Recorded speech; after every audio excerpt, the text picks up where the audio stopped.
There are some among us who don't see the ocean simply as an unending horizon of salt water. Instead, we see it as something much bigger, much more crucial.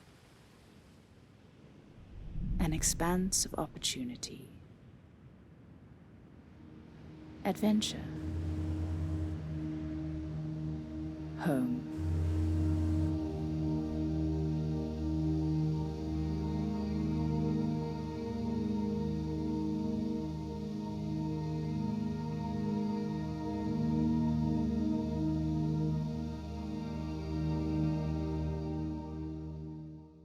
Perhaps you're one of us, one who considers the sounds of the rolling waves as the soundtrack of your days. Maybe your legs too come from the sea. I can measure the mark of any mariner with my eyes closed. You see, I've met so many a sailor, and I've trained many more. But that was a long time ago. These days, I'm in retirement, and this is my home, my final resting place, just beneath the beautiful False Bay. It's not too shabby, I think. It's a cozy 50 meters down, with plenty of space to stretch out and rest my weary frames. It's peaceful down here, but I'm not completely alone. That this is not where my story ended, nor is it where it truly began. So, who am I? Some say I'm a ship, but many know I'm far more than that. I've been a teacher, a soldier, and a friend. And, in some corners of the globe, a legend.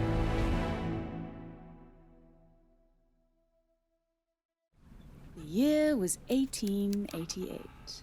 The place? Britain. I was first commissioned in as a British Royal Navy cruiser. They named me the HMS Thames.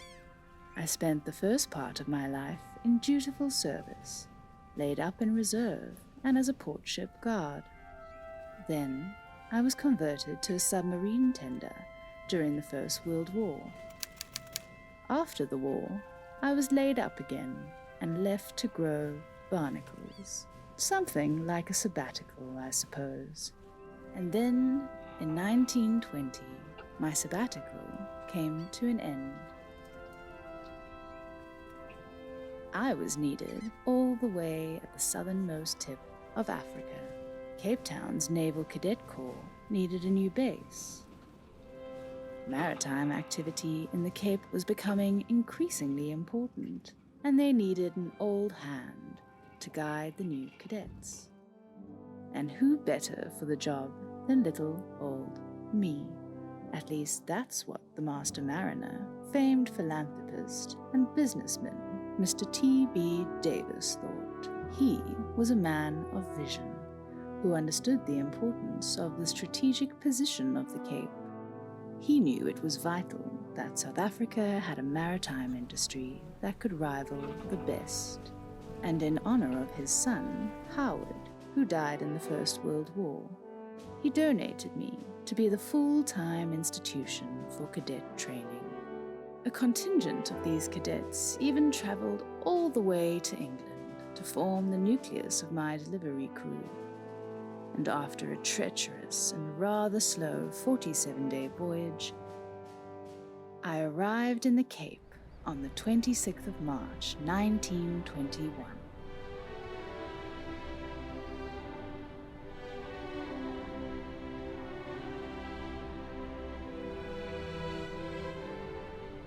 I'm sad to say that I didn't look much like the legend I was to become. It wasn't exactly the first impression I was hoping for, but I had arrived. Following an extensive and much-needed refit, I was painted gleaming white and transferred to my permanent moorings offshore. I was formally commissioned on the 1st of April, 1922. Being the first ever South African naval training ship, my arrival was hailed in the press, and rightly so. They recognized our calling to build a truly South African sea service. And so, I was finally ready for my first cadets. At the naming ceremony, which also marked the first intake of cadets, His Royal Highness Prince Arthur, the Duke of Connaught, said, "I hope that the 2 years you spend on board will be pleasant and industrious ones. You should remember that you have the privilege and responsibility of founding a tradition which must guide those who come after you. The splendid example set by the merchant marine in the late war should be an inspiration to you all. An example of duty nobly performed, regardless of all risks and without counting the costs." And so began the first term, that of 1922-23. All 75 of my bright-eyed and bushy-tailed first cadets arrived on the 15th of March. After the first class of successful cadets had passed through my hull, I was even upgraded to improve my training capabilities. In 1925, my tall funnel and large ventilator cowls were removed to provide clear deck space for training. For the next 20 years, I lived in Simons Bay and passed out hundreds of cadets.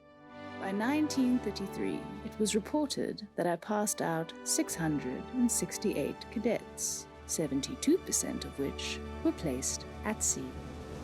By 1939, we reached the 1,000 milestone. Simons Bay was the perfect offshore mooring for a training ship like myself. It was the very center of South African naval history, surrounded daily by ships, and continually exposed to the vigorous weather of False Bay. It was the closest my cadets could come to actually training at sea. Life aboard was not easy. To the modern viewer, conditions aboard may appear Spartan. Accommodation was tight. Cadets had little to no personal space. They slept in hammocks, slung anew every night. Our daily routine started at 600 hours and ended at 22. The first ordeal was a cold shower. But it wasn't all bad. My cadets were allowed to take what must have felt like a most luxurious bath, once a month. After that, it was physical training on the upper deck, followed by inspection. Speaking to your neighbors on parade or lack of rigidity were punishable offenses. After breakfast, we descended into the bowels of the ship to our classrooms. The conventional schooling lasted for several hours. The teachers came aboard daily, and for the most part, they were approachable but strict. Then, navigation and seamanship classes lasted for a total of 5 hours per day. But the skills needed to thrive in the maritime industry were not all my cadets were taught while aboard. I was to turn these young boys into men. If duty was non-negotiable, then the essential values of self-discipline, teamwork, and group identity had to be inculcated in these cadets. The ship was a completely new environment to my junior cadets. It was an institution with strict but fair rules and regulations, which were enforced by the instructors, who were all ex-petty officers of the Royal Navy. And, as you could imagine, a large group of young boys on the cusp of manhood needed a fair amount of exercise. Pulling a heavy cutter, or rowing as it's known to landlubbers, was one such activity. It went away to keeping these rowdy boys out of trouble. On top of this, cadets were taught seafaring basics, tying knots, making sails, and signaling. Despite the rigorous training and discipline instilled in these lads, many remembered their time on the Bothy as a grand time. But then,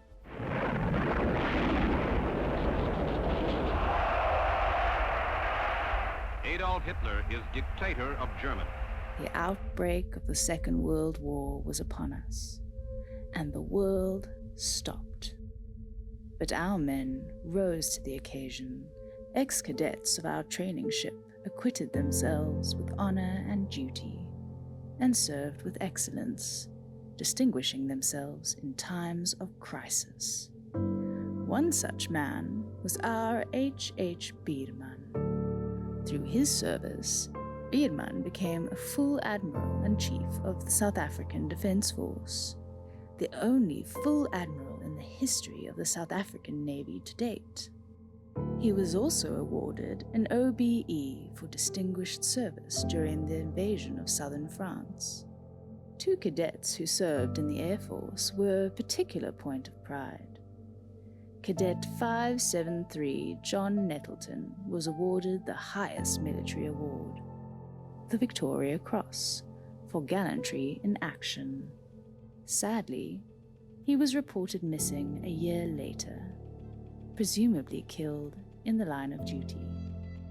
Another well-known war hero was Cadet 168 A.G. Sailor Milan. He also joined the Royal Air Force and became a famed fighter pilot, taking part in the Battle of Britain. He was nicknamed Sailor due to his training on the Bothy. He was the most decorated Royal Air Force fighter pilot of the conflict. In addition, he was also decorated by Czechoslovakia and France. On his return to South Africa, having served alongside fine men of many races, he became a politically active and outspoken critic to the imposition of apartheid. During the war, some 75% of the Bothy boys answered the call to arms, and 85 made the ultimate sacrifice.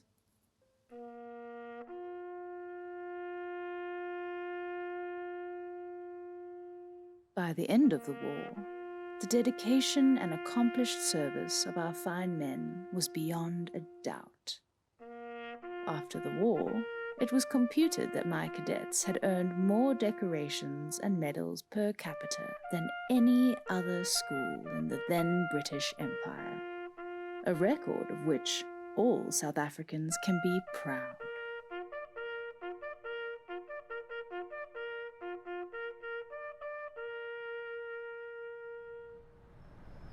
And what of my fate? In July 1942, considering the risk posed by a known presence of enemy submarines operating along the South African coast, the cadets were relocated to their hitherto sports ground on Red Hill, retaining the name SATS General Botha. I was requisitioned by the Royal Navy and unofficially renamed Thames. I was used as a detention barracks and then alongside as a store facility. Sadly, once the war was done, I and many others were distressed to find that I could no longer be used as a training facility, and on the 13th of May, 1947, I was honorably sunk in False Bay.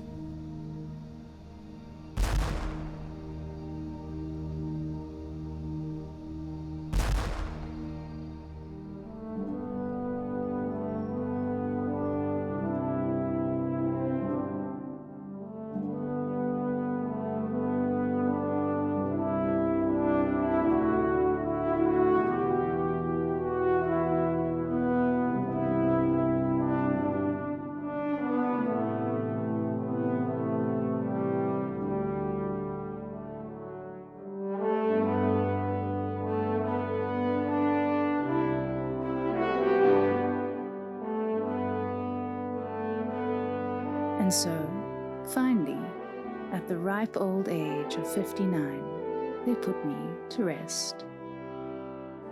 But can a legend ever truly die?